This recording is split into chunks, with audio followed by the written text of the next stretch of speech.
Hello అందరికీ నమస్కారం. Welcome to our channel. అబద్ధాలు, మోసాలు, ప్రజల్ని మభ్యపెట్టడం ఇటువంటివి చేస్తే ఈరోజు కాకపోయినా రేపైనా రెడ్ హ్యాండెడ్‌గా దొరికిపోతారు అండి. నిజం చాలా పవర్‌ఫుల్. నిజం నిలకడ మీద తెలుస్తుంది. ఈరోజు మభ్యపెట్టొచ్చు, ఈరోజు మోసం చేయొచ్చు, ఈరోజు పబ్బం గడుపుకోవచ్చు. కానీ ప్రజల్ని మోసం చేయాలని చూస్తే మూల్యం చెల్లించుకోక తప్పని పరిస్థితి. మనది ప్రజాస్వామ్య దేశం. ప్రతి ఒక్క పాలకుడు ఆ విషయాన్ని గుర్తెరిగి ఒళ్ళు దగ్గర పెట్టుకొని పనిచేస్తే బాగుంటుంది. ఒళ్ళు కొవ్వెక్కి బలిసి కొట్టుకుంటున్నాము అంటే ఆ కొవ్వు దించడం ప్రజలకు క్షణాల్లో పని అది. రాజధాని ప్రాంతంలో జరుగుతున్న అవినీతిని కేంద్ర ప్రభుత్వమే ఇండైరెక్ట్గా ఎండగట్టింది, బట్టబయలు చేసింది. ఇక్కడ నిన్న కొన్ని పేపర్లు నేను కూడా చూశానండి. అసలు కేంద్రం రాజధానికి సపోర్ట్ చేస్తుంది, వెన్నుదన్నుగా నిలిచింది, మనకు డబ్బులు ఇస్తున్నారు, అది అని చెప్పేసి పచ్చ మీడియా వాటికి కూడా జాకీలు పెట్టుకున్నారు. పూర్వాపరాల్లోకి వెళ్తే సెంట్రల్ సెక్రటేరియట్ కాంప్లెక్స్ నిర్మాణానికి కేంద్రం 1299 కోట్లు, రెసిడెన్షియల్ కాంప్లెక్స్ నిర్మాణానికి 1234 కోట్లు మంజూరు చేసింది కేంద్ర ప్రభుత్వం.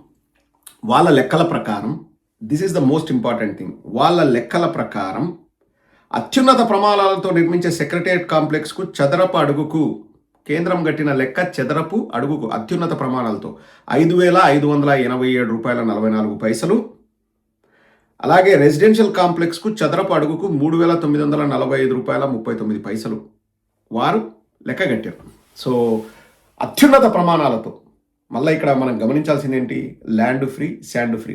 అత్యున్నత ప్రమాణాలతో కేంద్రం లెక్కగట్టింది ఎంతరా అయ్యా స్క్వేర్ ఫీట్కి సెక్రటేరియట్ కాంప్లెక్స్ కంటే ₹5,587.44. సరే, ₹5,600 వేసుకుందాం రౌండ్ ఫిగర్. అలాగే రెసిడెన్షియల్ కాంప్లెక్స్కి ₹3,945, అంటే ₹4,000 స్క్వేర్ ఫీట్కి. 4,000కి 5,500కి మధ్యలో ఎంతండి?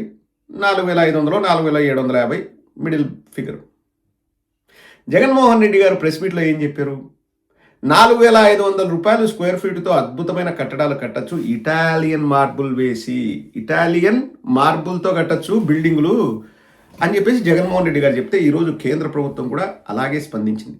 రెసిడెన్షియల్ కాంప్లెక్స్కి ₹3,945 స్క్వేర్ ఫీట్కి, అలాగే మన సెక్రటేరియట్ కాంప్లెక్స్కి అత్యున్నత ప్రమాణాలతో దగ దగ దగ దగ దగ దగ దగ దగ మెరిసిపోతూ, చూస్తే అసలు అంటే చిరిగిన చొక్కాలు, రెక్కాడితే కానీ డొక్కాడని వాళ్ళు, కర్షకులు, కార్మికులు, రైతులు, శ్రామికులు, బనీన్లు చినిగిపోయి, చొక్కాలు చిరిగిపోయి, అప్పులు చేసి అప్పు సొప్పలతో బాధపడే వాళ్ళు అసలు రాజధాని సైడ్ చూసి ఆ బిల్డింగ్లు చూసి చూశారా మేమెంత డబ్బున్నోళ్ళమో అని విర్రవీగేలాగా అత్యున్నత ప్రమాణాలతో దగదగ దగదగ దగదగ దగదగ దగదగ దగదగ మెరిసిపోయేలాగా అద్దాల నిగనిగలు చుట్టూ అసలు ఆ సుందరీకరణకు 547 కోట్లు ఇట్లా ఎంత చేసినా కానీ కేంద్రం చెప్పిండేది స్క్వేర్ ఫీట్కి 5,600 మ్యాక్సిమం. తిండికి లేక ఆంధ్ర రాష్ట్రంలో అలమటించే వాళ్ళు లక్షల్లో ఉన్నారు. అన్నమో రామచంద్ర, ఈ పూట గడుస్తే చాలరా నాయన, మా బతుకులేటరా స్వామి, పంటకు గిట్టుబాటు ధర లేదు, వేస్తే పంట వస్తుందన్న గ్యారంటీ లేదు, పంట వచ్చినా దిగుబడి వచ్చినా గిట్టుబాటు ధర లేదు అని, లేకపోతే మాకు గిరాకీ లేదు, ఆటోలు నడుపుకోలేకపోతున్నామని అలమటించే వాళ్ళు లక్షల్లో ఉంటే, నిగనిగల కోసం, దగదగల కోసం స్క్వేర్ ఫీట్కి రాష్ట్ర ప్రభుత్వం ఎంత ఖర్చు చేస్తుందంటండి? ₹20,000 square feet, ₹14,000 square feet, ₹10,000 square feet ఈ రాష్ట్ర ప్రభుత్వం ఖర్చు చేస్తామని చెప్తున్నది. ఆ ఇడ్లీ పాత్ర చుట్టూ సుందరీకరణకు మన కొలుసు పార్సార్థి గారు చెప్పారండి, చెట్లు నాటడానికి సుందరీకరణకు 547 కోట్లు అంటండి. సామాన్యులను అడుగుతున్నా, మనమంతా సామాన్యులం. ఏ రోజైనా 547 కోట్లు అవసరం లేదులేండి. ₹1,00,00,000 ఒకేసారి మనం కళ్ళ చూసినామా? చూడలే. 547 కోట్లు ఎవరి డబ్బు రా అంటే మీ డబ్బు. దేనికోసం అంటే చెట్లు పెంచడానికి, సుందరీకరణ కంట. అక్కడ సుందరీకరణ చేస్తే పేదవాడి కడుపు నిండుతుందా?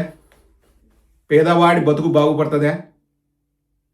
లక్షల కోట్లు రాజధానికి ఎవడి జోబిలోకి పోతుంది అంటే క్లియర్గా కేంద్ర ప్రభుత్వమే చెప్తుందండి.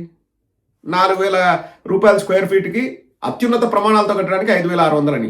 జగన్మోహన్ రెడ్డి గారు ఇటాలియన్ మార్బుల్ వేసి కట్టే 4,500 కంటే కాదురా బాబు అని జగన్మోహన్ రెడ్డి గారు చెప్పారు. జగన్మోహన్ రెడ్డి గారు నిజంగా అండి, రాష్ట్ర ప్రజల గురించి ఆలోచించే నాయకుడు ఎవరైనా ఉన్నారు అంటే జగన్మోహన్ రెడ్డి గారు. వెన్నలాంటి మనసు మా అన్నది.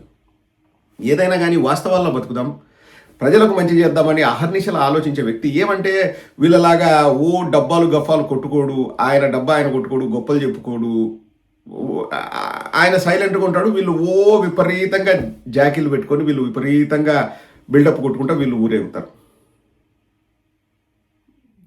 మా అన్న మృదు స్వభావి, ఏదున్నా కానీ మనం చేసే పని మాట్లాడుతుంది అబ్బా అంటాడు. ఎక్కడ సక్రమంగా ఆ చేసే పనికి కూడా 100 వంకలు పెట్టి ఇంకా దాన్ని గబ్బు లేపాలని చూస్తాడు. ఇప్పుడు పేదవాడికి మిడిల్ మెన్ లేకుండా ఒక్క రూపాయి కూడా అన్యాక్రాంతం కాకుండా 2,75,000 కోట్లు ప్రజల అకౌంట్లోకి డబ్బులు వేసిన ఘనత నాకు తెలిసి భారతదేశ చరిత్రలో స్వతంత్రం వచ్చిన తర్వాత ఇప్పటి వరకు జరగలేదు.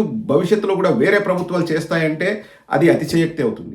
జగన్మోహన్ రెడ్డి గారు ఒక్క రూపాయి కూడా వేస్ట్ కాకుండా మిడిల్ మెన్కు వెళ్లకుండా ఎవడైతే లబ్ధిదారు ఉన్నాడో వాడి అకౌంట్లో డబ్బులు పడేలాగా చేసిన గొప్ప దార్శనికుడు జగన్మోహన్ రెడ్డి గారు.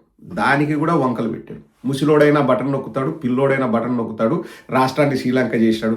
కానీ మీరు గమనిస్తే గత 5 ఏళ్లలో ఎక్కడ కూడా ఇస్తా అన్న డబ్బులు ఇవ్వకుండా ఎగరగొట్టాడని జగన్మోహన్ రెడ్డి గారిని ఎవ్వరు అనలేదు, అనే సాహసం కూడా చేయలేరు. ఎందుకంటే ఇస్తా అన్న డబ్బులు అన్నీ ఇచ్చాడు. 5 ఏళ్లలో మా ప్రభుత్వం చేసిన అప్పు 3,32,000 కోట్లు అయితే ఆల్రెడీ చంద్రబాబు నాయుడు 2 ఏళ్లలో చేసిన అప్పు 3,44,000 కోట్లు. ఆడబిడ్డ నిధి ఇస్తా అన్నాడు, ఇచ్చాడా అండి? మిమ్మల్ని అడుగుతున్నా. నిరుద్యోగ భృతి ఇస్తా అన్నాడు, ఇచ్చాడా అండి? మిమ్మల్ని అడుగుతున్నా. 3 గ్యాస్ సిలిండర్లు సంవత్సరానికి అన్నాడు, ఒక గ్యాస్ సిలిండర్ కొంతమందికి ఇచ్చారు ఈ 2 ఏళ్లలో, మిగతా వాళ్ళకి అస్సలు లేదు. రైతు భరోసా వచ్చిందా అండి? అడుగుతున్నా. రాజధానికి స్క్వేర్ ఫీట్కి 20,000 రూపాయలు. అయ్యా చంద్రబాబు, అయ్యా నారా లోకేష్, మీకు 2 చేతులు జోడించి ముకులిత హస్తాలతో వినమ్రంగా వేడుకుంటున్నాను. మీరు దయచేసి పేదవాళ్ళ గురించి ఆలోచించండి. ప్రత్యేక విమానాలు, ప్రత్యేక హెలికాప్టర్లు. నారా లోకేష్ ఒకరోజు తన విలాసాల కోసం, తనకు రిలాక్సేషన్ కోసం, టైంపాస్ కోసం శ్రీలంకకు ప్రత్యేక విమానంలో వెళ్ళి ఇండియా పాకిస్తాన్ మ్యాచ్ చూసి వచ్చాడండి. దాని ఖర్చు నాకు తెలిసి ₹1,00,00,000 పైన ఉంటుంది. ఆ మాత్రం విలువ చేయదా పేదవాడి బ్రతుకు? ఒక వైజాగ్ స్టీల్ ప్లాంట్ కార్మికుడి ప్రాణం విలువ ₹1,00,00,000 చేయదండి. అతను ఒక రాత్రి, అట్లా డే అండ్ నైట్ మ్యాచ్, అది ఒక రాత్రి శ్రీలంకకు పోయి మ్యాచ్ చూసి వస్తే అయ్యే ఖర్చు ₹1,00,00,000 కంటే ఎక్కువ. ఎవరైనా ప్రశ్నిస్తే, ప్రజాస్వామ్యంలో ప్రశ్నిస్తే వాళ్ళపైన కేసులు. జగన్మోహన్ రెడ్డి గారు అడిగితే నువ్వు కూడా వస్తావా, నీకు కూడా టికెట్ పెడతాని హేళనగా మాట్లాడ్డాం.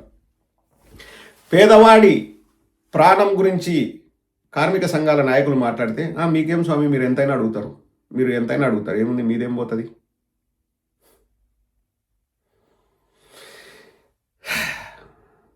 జగన్మోహన్ రెడ్డి గారు ఉన్నప్పుడు అండి 5 ఏళ్లలో 2019 నుంచి 24 వరకు కొన్ని ఇబ్బందులు ఎదురై ఉండొచ్చు, కొన్ని సమస్యలు పరిష్కారం కాకపోయి ఉండొచ్చు. కానీ చేసిన పనిలో మాత్రం 100% చిత్తశుద్ధితో వారు పనిచేశారు. అండ్ చేసే పనిలో ప్రతి అడుగులో పేదవాడు కనిపించేవాడు. పేదవాడి కోసమే ఇది చేస్తున్నా అని చెప్పేసి గొప్పగా ఆలోచించిన మహానేత జగన్మోహన్ రెడ్డి గారు. ఎక్కడైనా ఒక పేదవాడు బాధపడ్డాడండి, వాళ్ళు కూడా ఒప్పుకునే ఒకటే మాట. ఇప్పుడు కూడా ఎవరినైనా అడగండి, జగన్మోహన్ రెడ్డి గారు చేయాల్సిందంతా చేశారు, వాళ్ళు ఇవ్వాల్సింది ఇచ్చారు, జగన్మోహన్ రెడ్డి గారు చెప్తే చేస్తారు.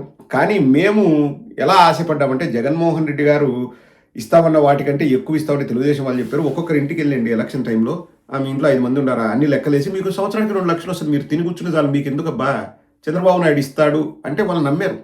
అంటే వీళ్ళు అది క్రియేట్ చేశారు. ఏంటి, పిల్లోడైనా ముసలోడైనా బటన్ నొక్కగలరంటే చాలామంది తెలియని వాళ్ళు ఆర్థిక స్థితిగతుల గురించి, రాష్ట్ర బడ్జెట్ గురించి, ఫైనాన్షియల్ కన్స్టెంట్స్ గురించి తెలియని వాళ్ళు ఏం చేశారంటే చంద్రబాబు కూడా బటన్ నొక్కుతాడు, చాలా సులభంలో బటన్ నొక్కడం ఎంతసేపు, జగనేం తన జేబులోంచి బటన్ నొక్కలే కదా, చంద్రబాబు కూడా నొక్కుతాడు అనుకున్నారు.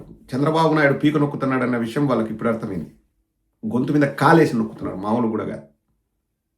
ఇది ఆడబిడ్డ నిధి, ఎక్కడ నిరుద్యోగ వృత్తి, ఎక్కడ రైతు భరోసా, ఎక్కడ 3 గ్యాస్ సిలిండర్లు, అంతా హంబక్.